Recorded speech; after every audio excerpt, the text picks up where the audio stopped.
नमस्कार,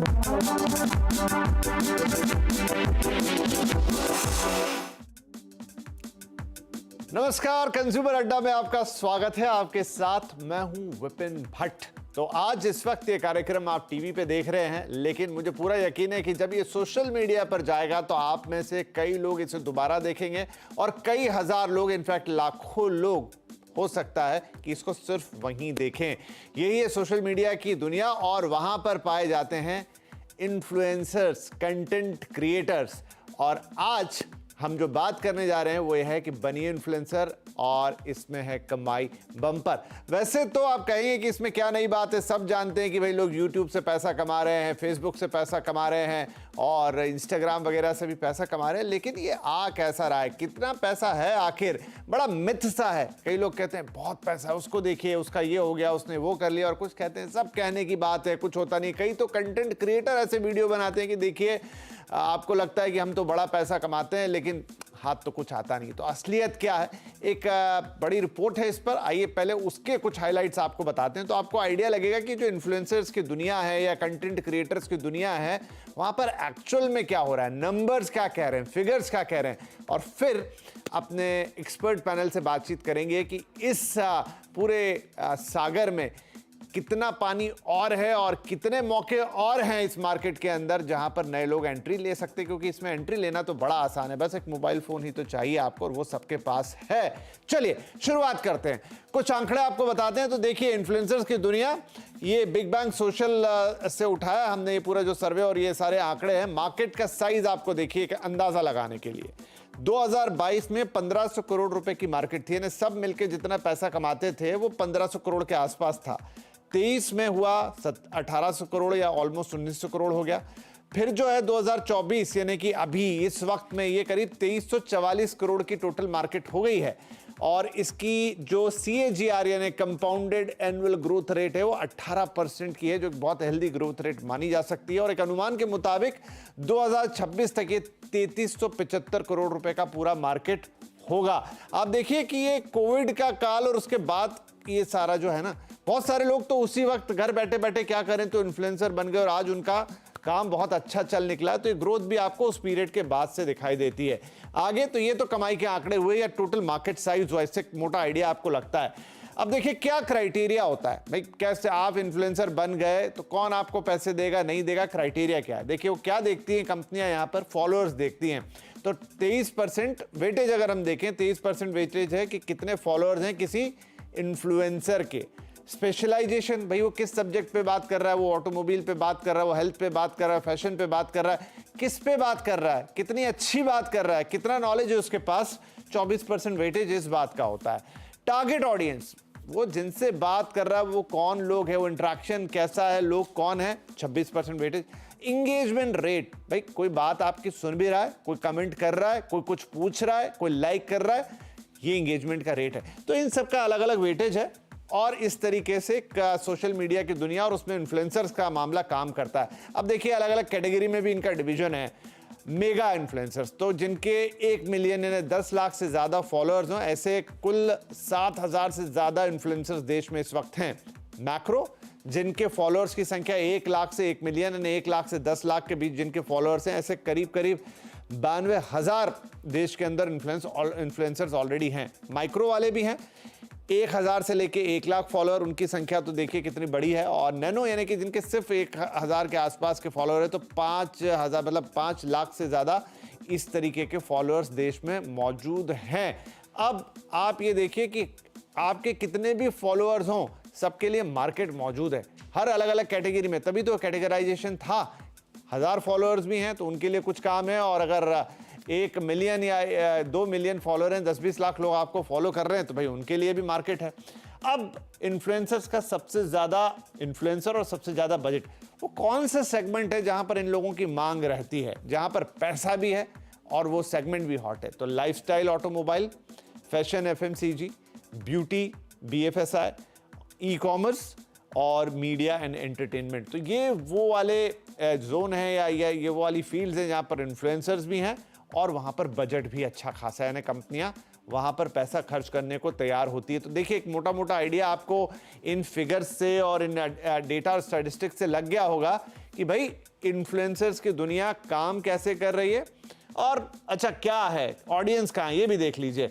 Instagram, YouTube, Facebook, ShareChat, MX, Takatak, तो ये खैर आप में से ज़्यादातर लोग इनको अच्छी तरह जानते हैं। यही सारे वो प्लेटफॉर्म हैं जिन पे हम जाते हैं। इनफैक्ट हम इन्फ्लुएंसर्स को सुनते हैं, वहाँ से चीज़ें देखते हैं। स्नैपचैट, चिंगारी जैसे और मौज जैसे प्लेटफॉर्म भी है जहाँ पर लोग इन्फ्लुएंसर बन के पैसे कमा रहे हैं। तो चलिए, स्टैटिस्टिक्स तो हो गया, बातचीत तो हो गई, लेकिन अगर आप ये सब करना चाहते हैं या आपको लगता है कि अभी भी मौका है, क्योंकि ये बात तो कई सालों से हो रही, लेकिन आपने देखा ग्रोथ कहां से आई है, 2022 के बाद से हम देख रहे हैं, यानी मौका अभी भी है। तो चलिए बातचीत की शुरुआत करते हैं। हमारे साथ हैं लाइफस्टाइल इन्फ्लुएंसर्स और digital creator Shweta, fashion influencer Sahil Malhotra और लॉजिक लूप के को फाउंडर मयंक वोरा। आप तीनों का ही बहुत बहुत स्वागत है। राइट, तो श्वेता मैं आपसे शुरुआत करता हूँ। लाइफस्टाइल, जैसे हमने अपनी रिपोर्ट में भी बताया कि this is one of the most sorted segment, जहां पर इन्फ्लुएंसर्स भी काफी ज्यादा हैं, पैसा भी काफी ज्यादा है। क्या आपको भी ऐसा लगता है? जी, पैसा तो सबको दिखता है, पैसे से ज्यादा मेहनत ज्यादा है, और जहां मेहनत सच्ची होती है, पूरी होती है, वहां पैसा अपने आप आता है।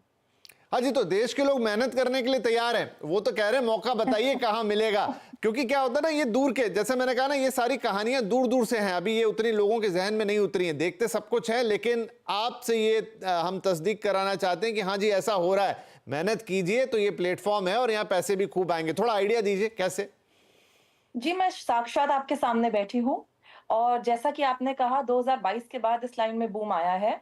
हालांकि मेरे कॉलीग्स बहुत सालों से मेहनत कर रहे हैं और आज बहुत अच्छे मकाम पे हैं। मैं कंपैरेटिवली काफी न्यू हूँ, लेकिन सच्ची मेहनत करी है, और आई थिंक जहां ऑनेस्टी होती है काम में, वो दिखती है और रंग लाती है। सो डेफिनेटली अगर आपकी इंक्लिनेशन है, आपको इसको ट्राई करना चाहिए, और अगर आपका कंटेंट अच्छा हुआ तो पब्लिक, जनता जनार्दन वैसे ही आपको एक्सेप्ट करेगी। ठीक है, साहिल आपका क्या कहना है? आप फैशन इन्फ्लुएंसर हैं और नो डाउट मतलब हमारे देश में फैशन एक बहुत ही हॉट चीज़ है। इतनी बड़ी हमारी यूथ पॉपुलेशन है, सबके सब सोशल मीडिया पे काफ़ी एक्टिव रहते हैं, तो डेफिनेटली आप जैसे इन्फ्लुएंसर्स को फॉलो करते होंगे। पर ये भी है एट द सेम टाइम कि कई सारे फैशन इन्फ्लुएंसर्स हैं, तो इतने सारे लोगों में जगह बनाना कितना आसान होता है? बिल्कुल भी आसान नहीं होता है। तो ये सवाल साहिल से। तो आपको जी हाँ जी। हाँ जी, नमस्कार। तो जगह तो बेसिकली आपको बनानी पड़ेगी, क्योंकि आप कुछ ऐसा कंटेंट बना रहे हो जो दुनिया लाइक कर रही है, और तभी वो आपको फॉलो कर रही है। और जो मेरी ऑडियंस है, अगर मैं उनसे कनेक्ट नहीं करूंगा अपने स्टाइल ऑफ कंटेंट से, तो शायद वो मुझे देखेगी नहीं। सबसे पहले तो आपको ये जानना जरूरी है कि आपको फॉलो कौन कर रहा है और आपको कैसा कंटेंट पसंद कर रहे हैं। क्या वो मुझे एज अ लाइफस्टाइल इन्फ्लुएंसर देखना चाहते हैं, क्या वो मुझे एज अ ब्यूटी इन्फ्लुएंसर देखना चाहते हैं, क्या वो मुझे एज अ फैशन इन्फ्लुएंसर देखना चाहते हैं। मेरी ऑडियंस मैं खुद डिसाइड करता हूँ। जैसे आप कोई भी चीज प्रमोट करते हैं, उसको आप पहनते हैं, आप अच्छे कपड़े पहनते हैं, आप दिखाते हैं, न्यू स्टाइलिंग करके दिखाते हैं, अगर वो मेरी ऑडियंस को पसंद आती है, उनको कंटेंट पसंद आता है, डेफिनेटली मुझे फॉलोअर्स भी मिलते हैं, साथ में मेरे को न्यू ब्रांड्स भी अप्रोच करते हैं, और उसी के थ्रू आपके पेमेंट्स भी होते हैं, उसी के थ्रू आपकी कमाइयां भी होती हैं। बट डेफिनेटली जो आप पर्दे के पीछे देखते हो, वो बहुत इजी होता है। जो हम कंटेंट बनाने में मेहनत करते हैं, वो ट्रिपल या 4 गुना होती है, जो दिखती नहीं है। बात से सहमत हूं, क्योंकि हम भी मतलब आप जो मैं बात कर रहा हूं एक टीवी से बात कर रहा हूं, और हम भी कंटेंट ही बनाते हैं, तो आई कैन कंप्लीटली अंडरस्टैंड कि कुछ भी क्रिएट करना, कंटेंट बनाना, यहाँ तो पूरी कंपनी है, पूरा प्लेटफॉर्म है, बहुत बड़ा स्टाफ है। आमतौर पे आप लोग शुरुआत अकेले करते हैं और फिर धीरे धीरे स्टाफ जुड़ता भी है, तो मुझे लगता है 5, 7, 10 इससे ज़्यादा वो जाता नहीं होगा। तो डेफिनेटली काफ़ी मेहनत का काम है, उसमें तो कोई शक की बात है ही नहीं। राइट, इस पर हम थोड़ा और डीप डाइव करेंगे। मयंक साहब, ये बताइए कि इस समय जो ये सारे फिगर्स हमको दिख रहे हैं, बहुत चकाचौंध सी दिख रही है, सब कुछ है, इतना करोड़ों में सब कुछ जा रहा है, इसके पीछे का माजरा क्या है? मतलब ये सिर्फ in the hands of few वाली बात है, या नहीं हर किसी के लिए उसमें उतना ही मौका है? देखिए, क्या हो गया है कि अभी सोशल मीडिया पहले इंफॉर्मेशन से ड्रिवन था, आज सोशल मीडिया इमोशन से ड्रिवन है।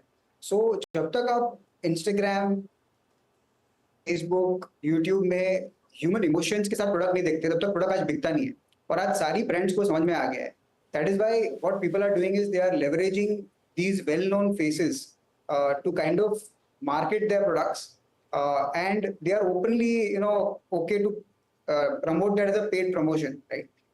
And because influencers की अच्छी रीच है, तो जो करेक्ट ट्रू इन्फ्लुएंसर्स है वो कंटेंट क्रिएटर इसके लिए कहा जाता है उनको, क्योंकि वो एक कंटेंट में नीश है उनका, और वो नीश के साथ अगर आप जाते हैं तो आपको डेफिनेटली राइट रीच मिलती है, एंगेजमेंट मिलती है, एंड आपका प्रोडक्ट एक ह्यूमन फॉर्मेट में प्रमोट होता है। बिकॉज आज मुझे अगर एक ऑटोमोबाइल की बात करें तो मुझे ऑटोमोबाइल का एक्सपीरियंस देखना है बिफोर बाइंग द ऑटोमोबाइल, और वो मैं तब देख पाता हूँ जब मुझे एक इन्फ्लुएंसर वो कार ड्राइव करके दिखाता है, और वो इन्फ्लुएंसर अगर लगातार कार के बारे में बात कर रहा है, देन मैं वो इन्फ्लुएंसर को उतना ज्यादा ट्रस्ट करता हूँ for their review, and that's how products are being sold by influencing people on social media. अच्छा, तो मैं यहाँ मेरे मन में कुछ सवाल है। चलिए श्वेता, मैं आपसे पूछता हूँ। जैसे मैंग कह रहे हैं कि एक इन्फ्लुएंसर है जो कि कार ड्राइव करता है या जिस भी फील्ड का वो है, अब पहली बात कि वो कौन है, क्या उसको इतनी नॉलेज है, क्या उसको इतनी समझ है, क्या वो एक ऑथेंटिसिटी को लेकर आ रहा है। कई बार मन में सवाल उठता है, और ये तब उठता है जब आज से मैं 2-3 साल पहले जाता हूं तो चुनिंदा लोग थे, लेकिन अब इतने सारे लोग आ गए। फॉर एग्जांपल, मैंने टाइप कर दिया कोई नई बाइक का नाम, अब मुझे कम से कम 100 लोग दिखेंगे ऊपर से लेके नीचे तक। मैं किसकी बात को मानूं, किसकी बात को समझूं। और एक और मन में सवाल है कि इन्फ्लुएंसर से मैं इन्फ्लुएंस हूं, उस इन्फ्लुएंसर जो कि एक सिंगल पर्सन है, क्या उसे इन्फ्लुएंस करना इतना आसान नहीं होगा? जी, पहली बात तो आजकल इन्फ्लुएंसर इतना अब्यूज्ड वर्ड है, बट जो रिस्पेक्ट उसको मिलनी चाहिए, I think thanks to all of you and now even our honourable prime minister, हमें मिल रही है। जहां तक रहा बात आपके सवाल का, it is all about connection. आप अगर मुझे देख रहे हैं, आपको मैं अच्छी लग रही हूँ एक प्रोडक्ट के साथ, आपको लग रहा है, आपको कन्विंस कर पा रही हूँ, तो अपने आप एंगेजमेंट बढ़ेगी। और मोर देन इन्फ्लुएंसर फॉलोइंग, मैं ये फर्मली बिलीव करती हूँ कि engagement is king, followers are not king, engagement is king. तो मेरी एंगेजमेंट बढ़ेगी, इसका मतलब मैं कुछ सही कर रही हूँ, और सही कर रही हूँ तो आपको सही लग रही हूँ। ओके साहिल, जब आप लोग ये काम करते हैं तो किस तरीके से आगे बढ़ता है? क्योंकि हम तो लोगों को यही बताना चाह रहे हैं, सवाल उठाना या प्रश्न नहीं है कि अगर आप इसमें उतरते हैं तो फॉर एग्जांपल आपने काम शुरू किया या कोई आज नया व्यक्ति इसमें तो कहाँ से वो स्टार्ट करे? मतलब वो कैसे अपनी इंगेजमेंट, जैसा अभी मैम ने बताया, श्वेता ने बताया, या अपनी रीच या अपने फॉलोअर्स, ऑथेंटिसिटी अपने अंदर कैसे लाएगा वो? या तो मतलब पहले उसका इतना अच्छा बैकग्राउंड हो जिस पर्टिकुलर चीज में वो उतर रहा है, या फिर वो शुरू करे और धीरे धीरे उसका बैकग्राउंड बन जाए? कैसे चलता है ये? सर इसमें बेसिकली क्या होता है, जो ऑडियंस हम केटर करते हैं उसको सिर्फ रियलिटी चाहिए।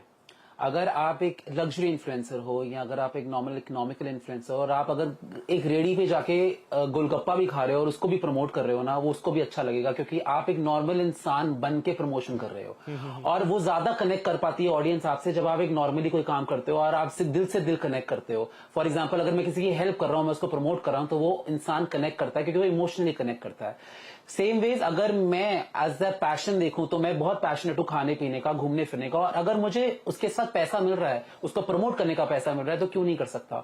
हाँ, बनाना बहुत मुश्किल है। आप एक बंदा आपके साथ कंटिन्यूसली होना चाहिए, या आपके साथ एक स्टैंड होता है जिसपे आप शूट करते हो, आप खुद एडिट करते हो, खुद पोस्ट करते हो, खुद एंगेजमेंट करते हो। वो कंप्लीटली डिपेंड करता है कि आप कौन सी ऑडियंस केटर कर रहे हो। बट येस, आप जो बात मुझसे कह रहे हैं कि कितना ईजी या कितने डिफिकल्ट होता है, बट एक टाइम होता है ना, जैसे आप कुछ कर रहे हो और वो रेगुलर करते जा रहे हो तो आप उसके इतने हैबिचुअल हो जाते हो, आपको पता ही नहीं लगता कि वो काम कितना मुश्किल है। वेराज जो बंदा नया आता है इस इंडस्ट्री में, उसको समझ आता है तो यहाँ पर श्वेता एक छोटा सा सवाल, मैं इस पूरी बातचीत को बड़ा एंगेजिंग रखना चाहता हूं कि अब जब काफी, जैसे मैंने कहा ना कि अब मैं कोई एक चीज देखूं तो अब मेरे को उसमें, फॉर एग्जांपल एक समय था कि जब मैं किसी मोबाइल फोन को सर्च करता था 2-3 नाम निकलते थे, लेकिन अब बहुत सारे आते हैं। तो जब इतने सारे इन्फ्लुएंसर्स हो गए तो डेफिनेटली देखने वाला भी कंफ्यूज होगा। ठीक है, वो पहले वाले पे क्लिक कर ले, या जो ऑलरेडी अपने पांव बहुत मजबूती से जमा चुके हैं उनकी बात सुन ले। तो किसी नए व्यक्ति के लिए भी कितना इजी रह गया है? जैसे मैंने कहा, इजी नहीं रह गया, लेकिन मुश्किल भी नहीं है। लोग वेलकमिंग है, ऑडियंस बहुत वेलकमिंग है। सॉरी नेटवर्क, क्या आप मुझे सुन पा रहे हैं? हाँ जी, अच्छी तरह से। Okay, great. सो ऑडियंस बहुत वेलकमिंग है। जैसे कि मैं इस इंडस्ट्री में काफी रिलेटिवली नई हूँ, मुझे बहुत अच्छा वेलकम मिला है, और मैं वही चीज प्रमोट करूंगी जो मेरा नीश है। जो मुझे पता है, मैं कन्विंस्ड हूँ और मैं आपको वो चीज बेच पा रही हूँ और दिखा पा रही हूँ कि उसको मैं कैसे यूज कर रही हूँ। तो ऑडियंस बहुत समझदार है, वो देख लेती हैं और रिलेट कर लेती हैं। तो उनको पता है मेकअप के लिए ये हमारी गुरु हैं, लाइफस्टाइल के लिए ये गिने चुने हमारे बहुत अच्छे, हम इनको फॉलो कर रहे हैं और ये बहुत अच्छा कंटेंट हमें दे रहे हैं। So it's just demand and supply. ठीक है, तो अब मयंक मुझे ये बताइए कि जो हमने इतने बड़े फिगर्स बताए कि मान लीजिए इंडस्ट्री 3,000 करोड़ की होगी, तो ये जो पैसा कंसंट्रेटेड है ये टॉप 2, 3, 4, 5, 10% इन्फ्लुएंसर्स में वही वाली जैसा हम इन नॉर्मल सोसाइटी में देखते हैं कि वेल्थ की कंसंट्रेशन थोड़ा एक तरफ ऊपर की तरफ है, बाकी के पास छोटा पाई आता है, या किस तरीके से ये डिस्ट्रीब्यूशन है, या फिर ये बहुत ही ज्यादा सोशल है कि भाई जैसे सोशल मीडिया ही है कि नहीं भाई जो आए उसका स्वागत है और सबके लिए ये पाई मौजूद है? नहीं, तो इसमें आप बिल्कुल सही कह रहे हैं। जो मेरे हिसाब से जो टॉप 15-20% की जो इन्फ्लुएंसर रेंज है, जहाँ पे फॉलोअर बेस 1 मिलियन क्रॉस कर चुका है, वहां एक्सपोनेंशियल इंक्रीमेंट है इन टर्म्स ऑफ कॉम्पनसेशन जो ब्रांड्स देने को रेडी है। जबकि जो माइक्रो नैनो कैटेगरी है, जो 1 लाख के नीचे की कैटेगरी है, वहां पे ज्यादा अभी भी काफी बार्टर चलता है, या फिर कम वहां पे ज्यादा एंगेजमेंट डिमांड होती है और वहां पे ज्यादा बार्गेनिंग भी होती है। बट जो 1 मिलियन क्रॉस कर चुके हैं वो जेन्युइनली ज्यादा डिमांड कर रहे हैं, hence the top 15-20% definitely enjoys the major market share today. तो जो डिमांड, जैसे आपने कहा कि मान लीजिए कि कोई लाइफस्टाइल इन्फ्लुएंसर है और किसी कंपनी ने उन्हें रीच किया, तो क्या रहता है मोड ऑफ कि भाई कितना ऑफर होता है, किस हिसाब से, अगर कोई आप हमें इन टर्म्स ऑफ मनी बता पाए? श्योर। सो इसमें काफी वेरिएशंस है। सो कैसे होता है, काफी जगह पे मैंने देखा है brands cost per reach model पे भी इवेल्युएट करते हैं। तो इमेजिन कि एक इन्फ्लुएंसर के पास 2 लाख फॉलोअर्स है और कभी भी कोई पोस्ट डाले, एक पोस्ट डालने पे उनको 12,000 15,000 ऑडियंस का रीच मिलता है, तो they are willing pay up to 10,000 rupees, up to 50 पैसे 60 पैसे पर रीच। तो वो इस हिसाब से कैलकुलेशन करते हैं। कई बार लोग एंगेजमेंट बेस्ड करते हैं, तो इन्फ्लुएंसर का एंगेजमेंट चेक करते हैं, और अगर कोई बहुत ज्यादा एंगेजमेंट डिलीवर कर पाता है, भले फॉलोअर कम हो बट एंगेजमेंट बहुत ज्यादा है, तो उनको शायद वो लोग ज्यादा पे करने में उनको आसानी होती है। अभी ऐसे भी मॉडल्स इवॉल्व हो रहे हैं जहाँ पे अगर अच्छी ब्रांड्स है then they do cost per sale model with the influencer. अगर बहुत नामचीन ब्रांड है और इन्फ्लुएंसर को भी कॉन्फिडेंस है कि अगर मैं प्रोडक्ट प्रमोट करता हूँ या करती हूँ, तो मेरे एक पोस्ट पे शायद मैं 50-100 ऑर्डर ला पाऊंगी फ्रॉम Amazon या फ्लिपकार्ट या whatever, right? Then in that case cost per sale model पे, कमीशन मॉडल पे भी काम होता है। प्लस इसमें बहुत सारे वेरिएशन होते हैं, जैसे मैं इन्फ्लुएंसर से कोई कंटेंट क्रिएट करा लूं, उसके बाद पोस्टिंग राइट्स ले सकता हूँ, तो मैं एज अ ब्रांड वो कंटेंट को मेरे इंस्टाग्राम वॉल पे भी डाल के, तो इसको थोड़ा और सिंप्लीफाई करता हूं मैं कि मान लीजिए एक इन्फ्लुएंसर हैं और उनके हेल्दी 4 लाख फॉलोअर्स हैं, चलिए ठीक है, 500,000 के आसपास हमने मान लिए, तो महीने का इन सारी चीजों से वो कितना अर्न कर सकते हैं? See according to me 4 lakh followers है और उनका एंगेजमेंट और रीच अच्छा है, तो they can demand anywhere between 1 to 2 lakh rupees from any brand. And generally if they are in a niche segment, अगर आप एक नीश सेगमेंट पकड़ते जो गुड इन्फ्लुएंसर्स वही करते हैं, तो they can definitely strike anywhere between 5 to 7 to 8 such partnerships, right? तो मतलब in that case he will be able to make, he और she will be able to make anywhere between 10 to 15 lakhs a month। चलिए, तो ये समझ में आएगा दर्शकों को कि अगर आप एक ऐसे इन्फ्लुएंसर हैं जहां पर आपके 3 से 4 लाख फॉलोअर्स बन गए, आपकी एक अच्छी नीश है, लोगों के साथ एंगेजमेंट अच्छी है, तो मोटा मोटा 10-15 लाख 20 लाख डिपेंडिंग कि कुछ महीने में वो अलग होगा, कुछ महीने में अलग होगा, लेकिन एक मोटा आइडिया है इतने पैसे आप कमा सकते हैं with your phone, with your knowledge, with your personality, with your connection with the people.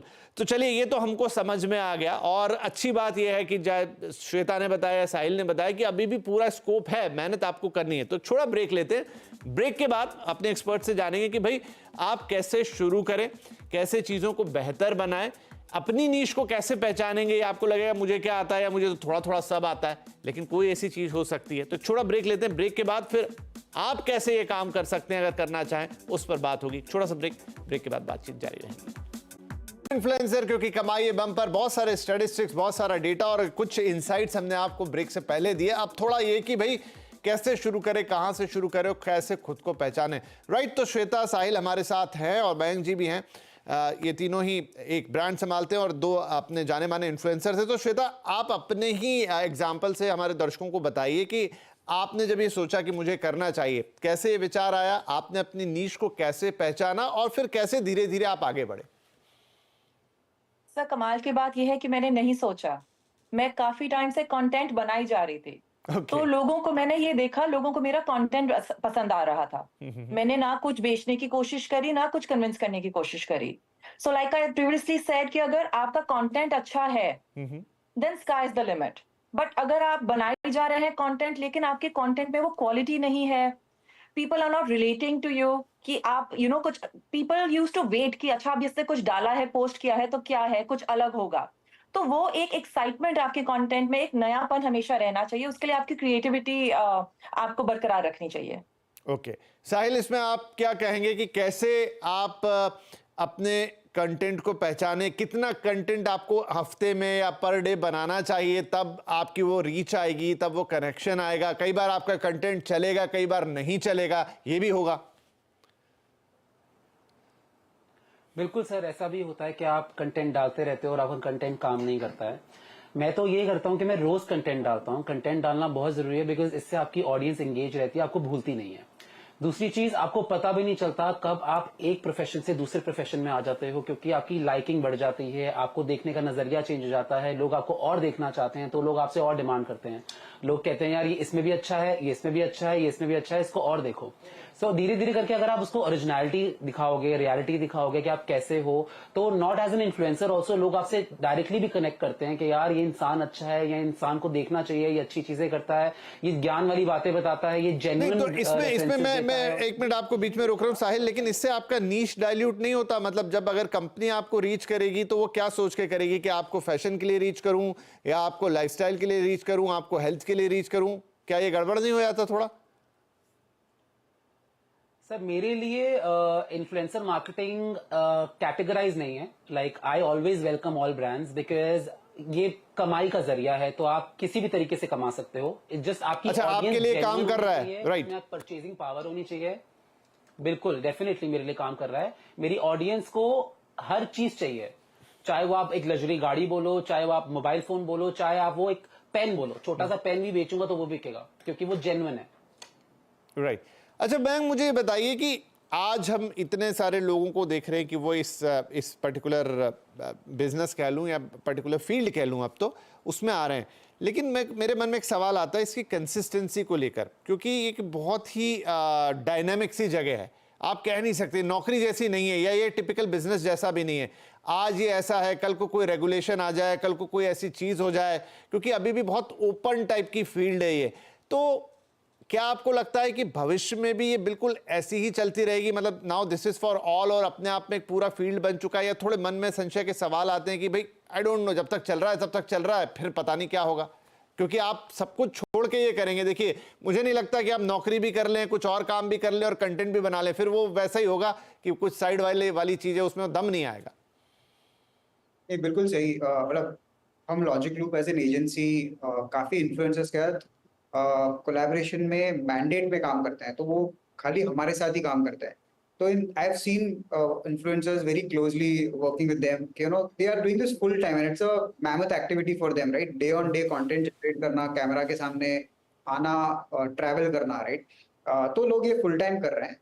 According to me, as long as social media democratic platform है, जहाँ पे I have a freedom of expression, I have a freedom of collaboration, I have a freedom of forming a social network, तब तक ये रहने ही वाला है। It is about how famous a person is, and once you get famous in any field, you get money because of, you know, promotions. So it's as simple as that. Regulations में I don't think अभी paid promotion clearly declare करना है. I think that is a good enough regulation. As long as आप content authentic निकाल रहे हो, आप तो बैंक, इसमें एक चीज और, जैसे जैसे ये बढ़ेगा, मेरे ख्याल से आज ही हमारे पास मोबाइल पॉपुलेशन जो है वो करीब 90 करोड़ या 100 करोड़ के आसपास की है स्मार्टफोन वाली, और 10 करोड़ से ऊपर हमारे पास जो है इन्फ्लुएंसर्स हो गए। लेकिन ये संख्या अगर बढ़ती चली जाएगी तो क्या फिर थोड़ा कंपटीशन या उस हिसाब से कमाई पे इम्पैक्ट नहीं आएगा? जी, कंपटीशन आज भी बहुत ज्यादा है। अभी इंडिया में आप देखेंगे तो डिजिटल मार्केटिंग तो अभी सिर्फ शुरू हुआ है, राइट? बहुत सारा टियर 1 टियर 2 में डिजिटल है, बट टियर 3 टियर 4 में अभी तो मार्केटिंग शुरू हुआ है, तो ये मार्केट बहुत बड़ा है। आज तो ये मार्केट कुछ 2-3 हजार करोड़ जितना ही है। आप ओवरऑल मीडिया पर्सपेक्टिव से देखोगे तो influencer marketing is not even 1-2% of the overall digital spend. तो भी बहुत स्कोप है, एंड हेंस मुझे नहीं लगता कि नेक्स्ट 5 इयर्स तक कुछ इश्यू होने वाला। Even in grown markets like US, new influencers coming every day. ठीक है श्वेता, क्विकली श्वेता साहिल 30-30 सेकंड के जवाब। तो आप इसे फुल टाइम कर रहे हैं या आप मैनेज कर लेते हो अपनी बाकी चीजों के साथ भी? जी मैं तो फुल टाइम कर रही हूँ नहीं जी। और मेहनत पूरी फुल टाइम जाती है। तो अगर आप बोलें भी चाहें भी कि ये पार्ट टाइम, तो that is not possible. Okay, and you are happy with the earnings? कमाई से खुश हैं आप? Yes, slow and steady, definitely it's rewarding. Okay Sahil भाई? मैं भी फुल टाइम कर रहा हूँ, बट साइड बाय साइड में बाकी चीजें भी करता रहता हूँ, तो आई मैनेज माई थिंग्स। और कमाई आपकी बढ़िया, मतलब जितनी आप उम्मीद कर रहे हैं हो रही है?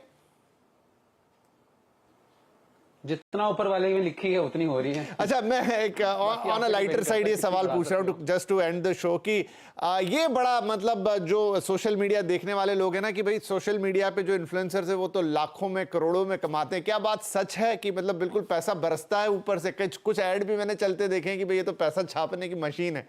Is it true? नहीं, इट्स नॉट ट्रू, बिकॉज जितना आप कंटेंट बनाते हो उसमें पैसा भी लगता है, एक टीम लगती है पूरी, उनको भी पैसा देना पड़ता है। आप प्रमोशंस करते हो उसमें भी पैसा जाता है, तो हर चीज घर तो नहीं आ सकती है। ऑब्वियसली खर्चा भी उतना ही है जितनी कमाई है, बट आप मैनेज करना आपको मैनेज करना आना चाहिए। चलिए जी, बढ़िया है। तो देखिए अभी जो मयंक ने कहा कि अभी तो ये just some tip of the iceberg देख रहे हैं, अभी तो बहुत छोटा शैशव काल जो है ना, बच्चा है अभी, ये पूरा जो इंडस्ट्री है, मार्केट है, अभी तो इसमें बढ़ने का बहुत स्कोप है। इसका मतलब नए इन्फ्लुएंसर्स का, नए कंटेंट क्रिएटर्स का स्वागत है। हाँ, डेफिनेटली काम उसी का चलेगा जो कनेक्ट पैदा कर पाएगा और वक्त के साथ खुद को डेवलप भी करेगा। आपने एक तरह का चीज कर ली, हो सकता है कल को लोगों का टेस्ट बदल जाए, चीजें बदल जाए, सोसाइटी के नॉर्म्स बदल जाएं, क्योंकि बहुत फास्ट चेंजिंग वर्ल्ड है। लेकिन ये बात जरूर है कि आप भी बदलेंगे तो आपका काम चलता रहेगा। तो I wish you all the best for all of you. और जो भी इस प्रोग्राम को देखने के बाद इन्फ्लुएंस होते हैं कि हमें भी ये काम करना चाहिए, शुरुआत करनी चाहिए, उन सबको भी बहुत बहुत शुभकामनाएं। फिर किसी दिन बैठेंगे, थोड़ा और अंदर जाएंगे, क्योंकि ये तो जितनी बातें करें इस फील्ड के बारे में उतनी कम है। थैंक यू वेरी मच आप तीनों का ही आज शो पे हमें ज्वाइन करने के लिए। नमस्कार।